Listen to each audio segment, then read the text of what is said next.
Thank you for registering for the upcoming Zoom meetings default settings series that start on April the 16th. We'll be doing them on the 16th, the 17th, and the 19th. As each of you registered, I was notified that you had registered. I will be sending you an email containing a link to a shared Google Sheet, which will contain all of the options and default settings in Zoom meetings.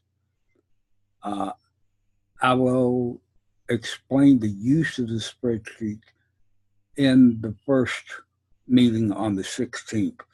Right now, when you receive that, all you should do is make a copy of it because you can only view it as it is. You have to make your own copy to have it to be edited.